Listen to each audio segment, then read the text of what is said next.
आज का टॉपिक है भारतीय इतिहास के कुछ विषय भाग 1 के अंतर्गत चैप्टर नंबर 2 राजा, किसान और नगर, आरंभिक राज्य और अर्थव्यवस्थाएं। तो पिछले टॉपिक में हम लोगों ने देखा था कि सिंधु घाटी सभ्यता का उदय कब हुआ और उसका अंत कैसे हुआ, और वह लगभग 2600 ईसा पूर्व से लगभग 1800 ईसा पूर्व के बीच की सभ्यता मानी जाती है। परंतु जो आज का टॉपिक है यह लगभग 600 ईसा पूर्व से 600 ईस्वी तक के बीच राजा, किसान और नगर, आरंभिक राज्य और अर्थव्यवस्थाओं के विषय में अध्ययन करेंगे। तो हड़प्पा सभ्यता के बाद 1500 वर्षों के लंबे अंतराल में, यानी कि हड़प्पा से लगभग 1800 ईसा पूर्व से 1500 तक, अगर हम 1500 अगर घटा दें इसमें से तो लगभग 300 ईसा पूर्व या समथिंग इसके आसपास लंबे अंतराल में उप महाद्वीप के विभिन्न भागों में कई प्रकार के विकास हुए। यही वह काल था जब सिंधु नदी और इसकी उपनदियों के किनारे रहने वाले लोगों द्वारा ऋग्वेद का लेखन किया गया। तो जो लोग सिंधु नदी किनारे या फिर इसकी उपनदियों किनारे रहते थे उन्होंने ही ऋग्वेद का लेखन किया, अर्थात आर्यों ने ऋग्वेद को यानी कि लिखा या रचना की। उत्तर भारत, दक्कन पठार क्षेत्र और कर्नाटक जैसे उपमहाद्वीप के क्षेत्रों में कृषक बस्तियां अस्तित्व में आईं। साथ ही दक्कन और दक्षिण भारत के क्षेत्रों में चरवाहा बस्तियों के प्रमाण भी मिलते हैं।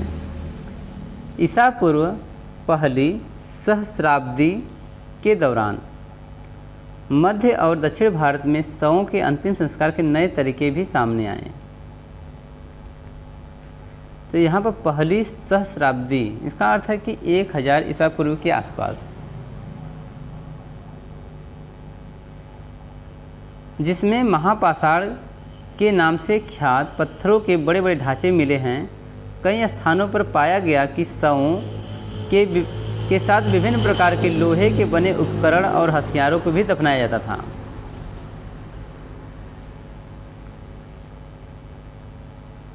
ईसा पूर्व 6ठी शताब्दी से नए परिवर्तनों के प्रमाण मिलते हैं।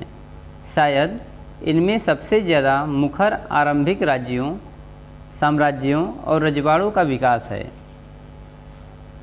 इन राजनीतिक प्रक्रियाओं के पीछे कुछ अन्य परिवर्तन थे। इनका पता कृषि उपज को संगठित करने के तरीके से चलता है। इसी के साथ साथ लगभग पूरे उपमहाद्वीप में नए नगरों का उदय हुआ।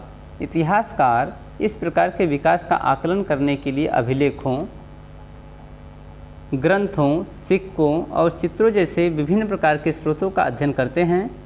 जैसा कि हम आगे पढ़ेंगे, यह एक जटिल प्रक्रिया है और आपको यह भी आभास होगा कि इन स्रोतों के विकास की पूरी कहानी नहीं मिल पाती है। तो किसी भी सभ्यता को जानने के लिए उसके अभिलेखों को पढ़ना, ग्रंथों को पढ़ना, सिक्कों को के लेखन को समझना, यह काफ़ी जटिल कार्य होता है। यहाँ पर चित्र 2.1 में एक अभिलेख है जो सांची मध्य प्रदेश से लिया गया है। यह लगभग 2वीं शताब्दी ईसा पूर्व है। क्या इसको आप पढ़ पा रहे हैं या फिर यह लिपि समझ में आ रही है? तो इस सांची से लिया गया एक लिपि है जो समझ में नहीं आ रहा है। फर्स्ट है प्रिंसेप और प्रियदर्शी। भारतीय अभिलेख विज्ञान में एक उल्लेखनीय प्रगति 1830 के दशक में हुई, जब ईस्ट इंडिया कंपनी के एक अधिकारी जेम्स प्रिंसेप ने ब्राह्मी और खंगोष्ठी लिपियों का अर्थ निकाला। तो यहाँ से आपको एक क्वेश्चन मिल सकता है कि जेम्स प्रिंसेप ने ब्राह्मी और खरोष्ठी लिपियों का अर्थ निकाला। इन लिपियों का उपयोग सबसे पहले आरंभिक अभिलेखों और सिक्कों में किया गया था। तो कहाँ पर किया गया था? अभिलेखों और सिक्कों में। प्रिंसेप को पता चला कि अधिकांश अभिलेखों और सिक्कों पर प्रियदर्शी एक नाम यानी एक उपनाम है या फिर नाम दिया गया है, यानी मनोहर मुखाकृति वाले राजा का नाम लिखा है। कुछ अभिलेखों पर राजा का नाम अशोक भी लिखा है, यानी कि प्रियदर्शी जो है अशोक का नाम है। बौद्ध ग्रंथों के अनुसार अशोक सर्वाधिक प्रसिद्ध शासकों में से एक था। इस शोध में आरंभिक भारत के राजनीतिक इतिहास के अध्ययन को नई दिशा मिली, क्योंकि भारतीय और यूरोपीय विद्वानों ने उपमहाद्वीप पर शासन करने वाले प्रमुख राजवंशों की वंशावली की पुनर्रचना के लिए विभिन्न भाषाओं में लिखे अभिलेखों और ग्रंथों का उपयोग किया। तो इसमें भारतीय और यूरोपीय विद्वान भी शामिल हुए उनकी कालखंड को जानने के लिए। परिणाम स्वरूप 20वीं सदी के आरंभिक दशक तक उपमहाद्वीप के राजनीतिक इतिहास का एक सामान्य चित्र तैयार हो गया। उसके बाद विद्वानों ने अपना ध्यान राजनीतिक इतिहास के संदर्भ की ओर लगाया और यह छानबीन करने की कोशिश की कि क्या राजनीतिक परिवर्तनों और आर्थिक सामाजिक विकासों के बीच कोई संबंध था। शीघ्र ही यह आभास हो गया कि इनमें संबंध तो थे, लेकिन संभवतः सीधे संबंध हमेशा नहीं होते थे। तो यहाँ पर जो है एक अभिलेख के विषय में लिखा गया है। अभिलेख उन्हें कहते हैं जो पत्थर, धातु या मिट्टी के बर्तन जैसे कठोर सतह पर खुदे होते हैं। तो यहाँ पर आपको अभिलेख की परिभाषा मिल जाती है। अभिलेखों में उन लोगों की उपलब्धियाँ, क्रियाकलाप या विचार लिखे जाते हैं जो उन्हें बनवाते हैं। इनमें राजाओं के क्रियाकलाप तथा महिलाओं और पुरुषों द्वारा धार्मिक संस्थाओं को दिए गए दान का ब्यौरा होता है। यानी अभिलेख एक प्रकार के अस्थायी प्रमाण होते हैं। कई अभिलेखों में इनके प्रमाण की तिथि भी खुदी होती है। जिन पर तिथि नहीं मिलती उनका काल निर्धारित आमतौर पर पुरालिपि अथवा लेखन शैली के आधार पर काफ़ी सुस्पष्टता से किया जाता है। उदाहरण के लिए लगभग 250 ईसा पूर्व में अक्षर अ जो है लगभग इस प्रकार लिखा जाता था, ये अ है, और 500 ईसा पूर्व में अ को इस प्रकार लिखा जाता था। प्राचीन अभिलेख प्राकृतिक भाषाओं में लिखे जाते थे। प्राकृतिक उन भाषाओं कहा जाता है जो जन सामान्य की भाषाएं होती हैं। इस अध्याय में अजातशत्रु और अशोक जैसे शासकों के नाम प्राकृतिक भाषा में लिखे गए हैं, क्योंकि यह नाम प्राकृतिक अभिलेखों से प्राप्त हुए हैं। आपको यहाँ तमिल, पाली और संस्कृत जैसी भाषाओं के शब्द भी मिलेंगे, क्योंकि इन भाषाओं में भी अभिलेख मिलते हैं। यह संभव है कि लोग अन्य भाषाएं भी बोलते थे, लेकिन इनका उपयोग लेखन कार्य में नहीं किया जाता था। नंबर 2 है प्रारंभिक राज्य। तो जैसा कि प्रारंभिक राज्य है, यह लगभग 600 ईसा पूर्व भारत में या इस भारतीय उपमहाद्वीप में कुल 16 महाजनपद हुआ करते थे। 16 में सबसे जो शक्तिशाली महाजनपद होता था मगध होता था। तो 16 के नाम इस प्रकार हैं: अंग, मगध, वज्जीमल, कोसल, काशी, वत्स, कुरु, पांचाल, सुरसेन, अवंती, चेदी, मत्स्य, अस्मक, कंबोज, गांधार। तो ये 16 महाजनपद हैं। आरंभिक भारतीय इतिहास में 6ठी शताब्दी ईसा पूर्व को एक महत्वपूर्ण परिवर्तनकारी काल माना जाता है। तो जब भी परिवर्तनकारी काल को जब उल्लेख किया करते हैं तो 6वीं ईसा पूर्व की बात जरूर होती है। इस काल को प्रायः आरंभिक राज्यों, नगरों, लोहे के बढ़ते प्रयोग और सिक्कों के विकास के साथ भी जोड़कर देखा जाता है। इसी काल में बौद्ध तथा जैन सहित विभिन्न दार्शनिक विचारधाराओं का विकास हुआ। बौद्ध और जैन धर्म के आरंभिक ग्रंथों में महाजनपद नाम से 16 राज्यों का उल्लेख मिलता है। यद्यपि महाजनपदों के नाम की सूची इस ग्रंथों में एक समान नहीं है, लेकिन वज्जी, मगध, कोसल, कुरु, पांचाल, गांधार और अवंती जैसे नाम प्रायः मिलते हैं। इससे यह स्पष्ट होता है कि सभी महाजनपद सबसे महत्वपूर्ण महाजनपदों में गिने जाते हैं। अधिकांश महाजनपदों पर राजा का शासन होता था, लेकिन गढ़ और संघ के नाम से भी प्रसिद्ध राज्यों में कई लोगों का समूह शासन करता था। इन समूह का प्रत्येक व्यक्ति राजा कहलाता था। महावीर स्वामी या भगवान महावीर और भगवान बुद्ध इन्हीं गढ़ों से संबंधित थे। वज्जी संघ की ही भांति कुछ राज्यों में भूमि सहित अनेक आर्थिक स्रोतों पर राजा गण सामूहिक नियंत्रण रखते थे। यद्यपि स्रोतों के अभाव में इन राज्यों के इतिहास पूरी तरह लिखे नहीं जा सकते, लेकिन कई राज्य लगभग 1000 साल तक बने रहे। प्रत्येक महाजनपद की एक राजधानी होती थी जिसे प्रायः किले से घेरा जाता था। तो यहाँ पर राजा का जो शासन दिखाया गया है कि कहीं कहीं पर बड़े भूभाग पर एक राजा शासन करता था और उसके साथ ही अनेक छोटे छोटे जनपदों में छोटे राजा जो है शासन करते थे, जो सीधे बड़े साम्राज्य के अधीन हुआ करते थे। जिसमें दिखाया गया है कि बौद्ध धर्म और जो है भगवान महावीर स्वामी, इन दोनों के जो हैं जो पिता थे वो किसी गढ़ के राजा थे, यानी कि एक शाक्य मुनि थे। तो यहाँ पर बौद्ध धर्म और जैन धर्म के जो अनुयायी हैं, उनके जो वंशज हैं, वह किसी गढ़ से ताल्लुक़ रखते थे जिनको राजा भी कहा जाता था।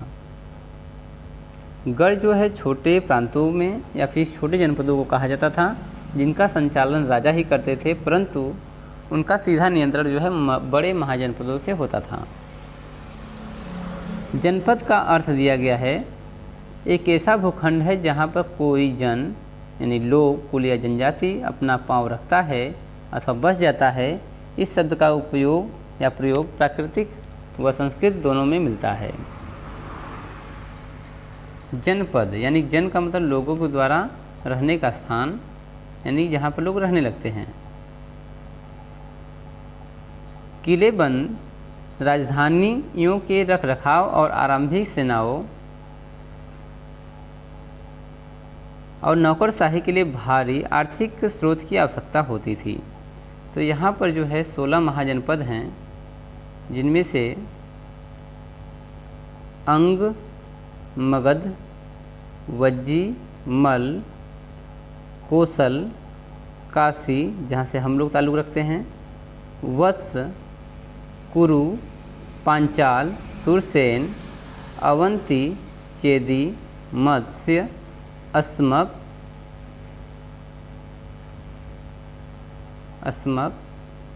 आगे है कंबोज और फिर गांधार।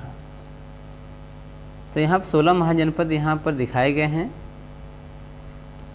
तो ऊपर जो है दिया गया था कि प्रत्येक महाजनपद की एक राजधानी होती है और उसे किलों के रूप में घेर दिया जाता है और जो है उनके रखरखाव के लिए सेनाएं भी तैनात कर दी जाती हैं। लगभग 6वीं शताब्दी ईसा पूर्व में संस्कृत में ब्राह्मणों ने धर्मशास्त्र नामक ग्रंथों की रचना शुरू की। इनमें शासक सहित अन्य के लिए नियमों का निर्धारण किया गया और यह अपेक्षा की जाती थी कि शासक क्षत्रिय वर्ण से ही होंगे। शासकों का काम किसानों, व्यापारियों और शिल्पकारों से कर तथा भेंट वसूलना माना जाता था। क्या वनवासियों और चरवाहों से भी कर के रूप में कुछ लिया जाता था? हमें इतना तो ज्ञात है कि संपत्ति जुटाने का एक वैध उपाय पड़ोसी राज्यों पर आक्रमण करके धन इकट्ठा करना भी माना जाता था, क्योंकि उस समय जो है राजा हुआ करते थे और एक राजा दूसरे राजा पर आक्रमण करता था और उसकी धन संपदा को लूट लेता था। धीरे धीरे कुछ राज्यों ने अपनी अस्थायी सेनाएं और नौकरशाही तंत्र तैयार कर लिए। बाकी राज्य अब भी सहायक सेना पर निर्भर होते थे, जिन्हें प्रायः कृषक वर्ग से नियुक्त किया जाता था।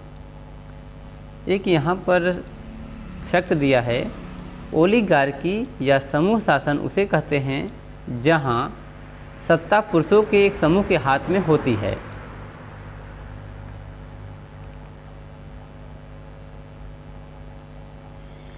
टू 2.2 है, 16 महाजनपदों में प्रथम जो है मगध का नाम आता है, क्योंकि प्राचीन भारतीय उपमहाद्वीप में अगर एक कोई शक्तिशाली केंद्र था तो वो था मगध। मगध जो है उस समय पूरे भारत का उपमहाद्वीप का संचालन का केंद्र था, क्योंकि मगध उस समय महाजनपद था और यह बहुत बड़े भूभाग पर फैला था। ऐसा मान सकते हैं कि यह एक शक्ति का केंद्र हुआ करता था। 6वीं शताब्दी से 4वीं शताब्दी ईसा पूर्व में मगध यानी आधुनिक बिहार सबसे शक्तिशाली महाजनपद बन गया। आधुनिक इतिहासकार इसके कई कारण बताते हैं। एक यह कि मगध क्षेत्र में खेती की उपज खास तौर पर अच्छी होती थी, क्योंकि मगध जो है गंगा के किनारे बसा हुआ था और गंगा के किनारे हर साल बाढ़ या फिर पानी के आने से वहाँ पर भूमि जो है फिर से उपजाऊ हो जाती थी, जिससे पैदावार अच्छी होती थी। दूसरे की यह कि लोहे के खदानें आधुनिक झारखंड में हैं भी आसानी से उपलब्ध थी, जिससे उपकरण और हथियार बनाना सरल होता था। जंगली क्षेत्रों में हाथी उपलब्ध थे, जो सेना के लिए एक महत्वपूर्ण अंग माने जाते थे। साथ ही गंगा और इसकी उपनदियों में आवागमन सस्ता व सुलभ होता था। लेकिन आरंभिक जैन और बौद्ध लेखकों ने मगध की महत्ता का कारण विभिन्न शासकों की नीतियों को बताया है। इन लेखकों के अनुसार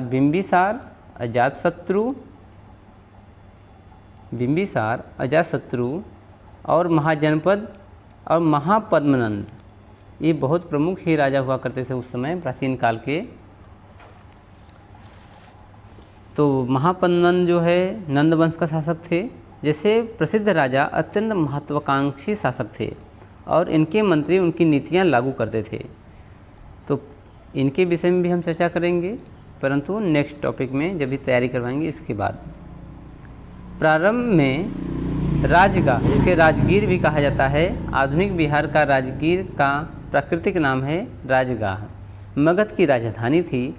यह रोचक बात है कि इस शब्द का अर्थ राजाओं का घर, पहाड़ियों के बीच में बसा राजगाह एक किलेबंद शहर था। बाद में 4वीं शताब्दी ईसा पूर्व में पाटलिपुत्र को राजधानी बनाया गया, जिसे अब पटना कहा जाता है, जिसकी गंगा के रास्ते आवागमन के मार्ग पर महत्वपूर्ण अवस्थिति थी। तो प्राचीन मगध की जो राजधानी थी वो राजगीर हुआ करती थी, परंतु बाद के समय में मगध की जो राजधानी है बदलकर पाटलिपुत्र कर दिया गया था। तो यहाँ पर एक खंडहर दिखाया गया है राजगीर का। अब बताया गया कि इस दीवारों का उपयोग क्या होता था। हो सकता है किलेबंदी के लिए हो या फिर किसी किले का ही दीवार हो, जो अब जो है नेस्तनाबूद हो गया है। भाषाएं और लिपियाँ। अशोक के अधिकांश अभिलेख प्राकृतिक में हैं, जबकि पश्चिमोत्तर में मिले अभिलेख अरमाइक और यूनानी भाषा में हैं। प्राकृत के अधिकांश अभिलेख ब्राह्मी लिपि में लिखे गए थे, जबकि पश्चिमोत्तर के कुछ अभिलेख खरोष्टी में लिखे गए थे। अरमाइक और यूनानी लिपियों का प्रयोग अफ़गानिस्तान में मिले अभिलेखों में किया गया था। एक आरंभिक साम्राज्य। मगध के विकास के साथ साथ मौर्य साम्राज्य के उदय हुआ। मौर्य साम्राज्य के संस्थापक चंद्रगुप्त मौर्य थे। यहाँ पर जो है बहुत महत्वपूर्ण टॉपिक है कि मौर्य साम्राज्य के संस्थापक चंद्रगुप्त मौर्य थे और वह 321 ईसा पूर्व जो मगध की राजगद्दी पर बैठे। का शासन पश्चिमोत्तर में अफ़गानिस्तान, बलूचिस्तान तक फैला था। उनके पौत्र अशोक ने, क्योंकि यहाँ पर चंद्रगुप्त मौर्य के जो पुत्र हुए बिंदुसार हुए और बिंदुसार का जो पुत्र हुआ, अशोक महान, जिन्हें आरंभिक भारत का सर्वप्रसिद्ध शासक माना जाता है, कलिंग उड़ीसा पर विजय प्राप्त की। तो कलिंग का युद्ध जो है बहुत ही प्रचलित है, क्योंकि यह वही युद्ध है जिसमें लाखों लोग मारे गए थे, जो अशोक के नेतृत्व में हुआ था। और इसके बाद जो है अशोक को हृदय परिवर्तन हुआ और उन्होंने बौद्ध धर्म को अपना लिया था। तो मौर्य वंश के बारे में जानकारी प्राप्त करना। मौर्य साम्राज्य के इतिहास की रचना के लिए इतिहासकारों ने विभिन्न प्रकार के स्रोतों का उपयोग किया है।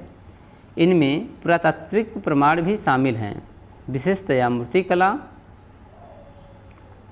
मौर्यकालीन इतिहास के पुनर्निर्माण हेतु समकालीन रचनाएं भी मूल्यवान सिद्ध हुई हैं, जैसे चंद्रगुप्त मौर्य के दरबार में आए यूनानी राजदूत मेगास्थनीज के द्वारा लिखा गया विवरण। आज इसके कुछ अंश ही उपलब्ध हैं। एक और स्रोत जिसका उपयोग प्रायः किया जाता है वह है अर्थशास्त्र। अर्थशास्त्र जो है कौटिल्य द्वारा, चाणक्य द्वारा लिखी गई पुस्तक थी। संभवतः इनके कुछ भागों की रचना कौटिल्य या चाणक्य ने की थी, जो चंद्रगुप्त मौर्य के मंत्री थे। साथ ही मौर्य शासकों का उल्लेख परवर्ती जैन, बौद्ध और पौराणिक ग्रंथों के तथा संस्कृत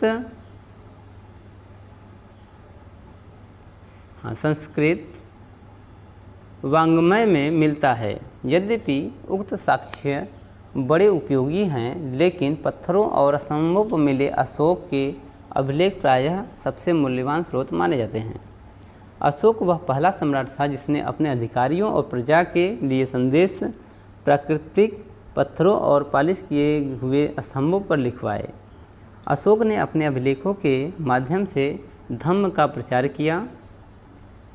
इनमें बड़ों के प्रति आदर, सन्यासियों, ब्राह्मणों के प्रति उदारता, सेवकों और दासों के साथ उदार व्यवहार तथा दूसरे धर्मों और परंपराओं का आदर करना आदि सम्मिलित था। साम्राज्य का प्रशासन। मौर्य साम्राज्य के 5 प्रमुख राजनीतिक केंद्र थे।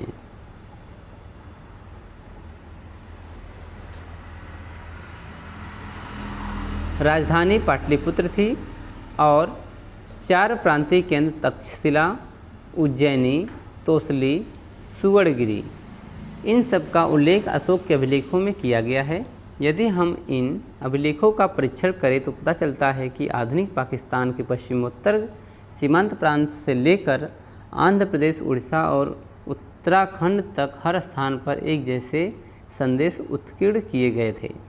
क्या इतने विशाल साम्राज्य की प्रशासनिक व्यवस्था संभाल रही होगी?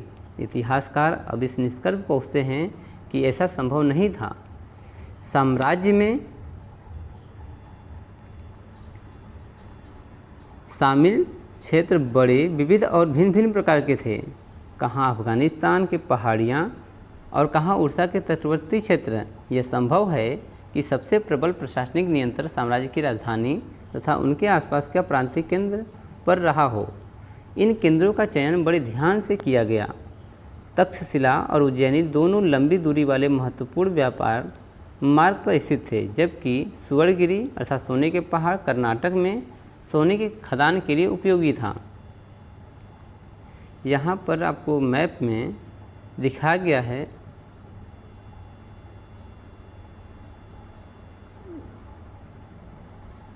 कि महा जो शिलालेख है वह रेड त्रिकोण में है, लघु शिलालेख जो है वो वर्ग के रूप में है, स्तंभ जो है वह गोल है। तो जो स्तंभ मिले हुए हैं वो मिला हुआ है सारनाथ, कौशाम्बी, अहरौरा, पाटलिपुत्र, लहुरियाराज, रामपुरमा और रुम्मीदेई, मेरठ, टोपरा, ये सब जो है स्तंभ मिले हुए हैं। जो महाशिलालेख है वह गिरनार, शोपारा, सन्नती, शिशुपालगढ़, जौगढ़, कलिंग और कलसी आदि स्थानों पर महाशिलालेख मिले हैं।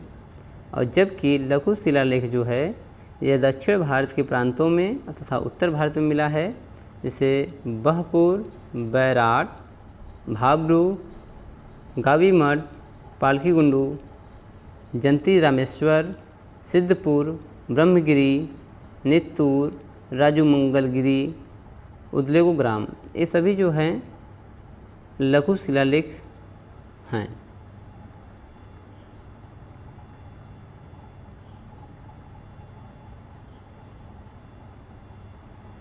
तो यहाँ पर इसमें बताया गया है कि अगर शासन व्यवस्था अगर मगध में थी तो अफ़गानिस्तान, पाकिस्तान और सुवर्णगिरी, आंध्र प्रदेश, उड़ीसा के सभी राज्यों में क्या एक ही शासक द्वारा शासन व्यवस्था संचालित होती थी?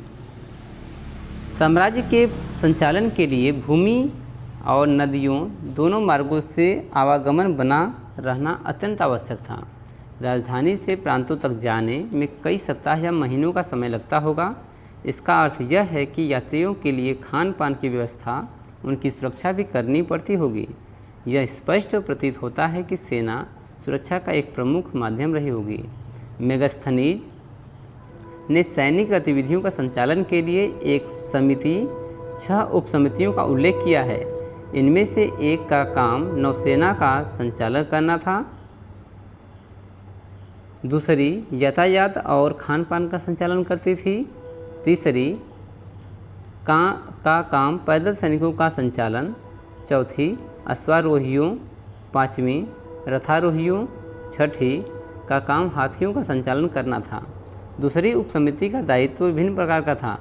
उपकरणों को ढोने के लिए बैलगाड़ियों की व्यवस्था, सैनिकों के लिए भोजन और जानवरों के लिए चारे की व्यवस्था करना तथा सैनिकों की देखभाल के लिए सेवकों और शिल्पकारों की नियुक्ति करना। अशोक ने अपने साम्राज्य को अखंड बनाए रखने का प्रयास किया। ऐसा उन्होंने धम्म के प्रचार द्वारा भी किया।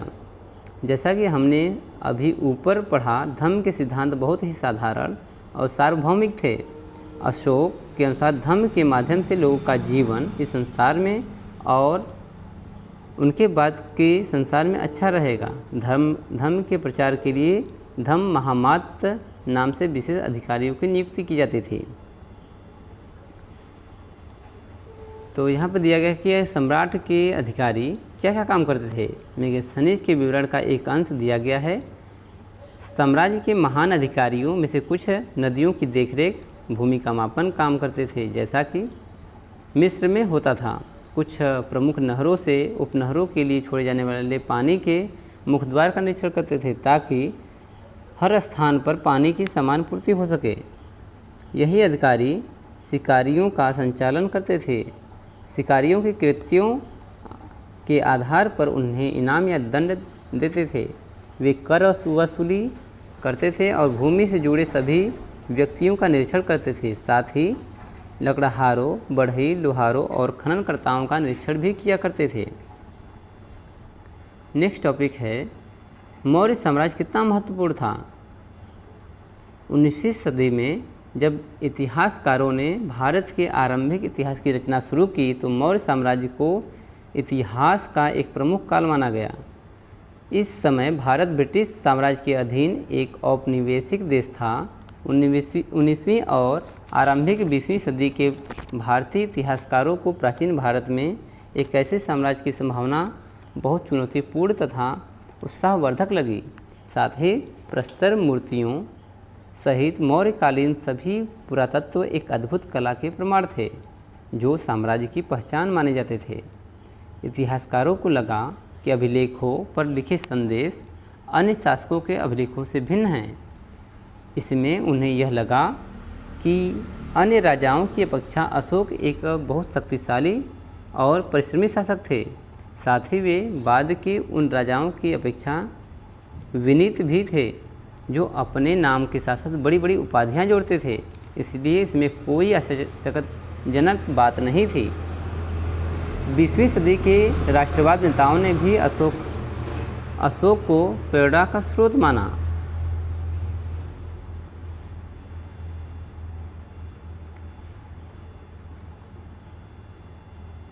फिर भी मौर्य साम्राज्य इतना महत्वपूर्ण था, यह साम्राज्य मात्र 150 साल तक ही चला, जिसे उपमहाद्वीप के इस लंबे इतिहास में बहुत बड़ा काल नहीं माना जा सकता। इसके अतिरिक्त यदि आप मानचित्र 2 को देखें तो पता चला गया कि मौर्य साम्राज्य उपमहाद्वीप के सभी क्षेत्रों में नहीं फैल पाया था। यहाँ तक कि साम्राज्य की सीमा के अंतर्गत भी नियंत्रण एक समान नहीं थी। दूसरी शताब्दी ईसा पूर्व आते आते उपमहाद्वीप के कई भागों में नए नए शासक और रजवाड़े स्थापित हो गए थे।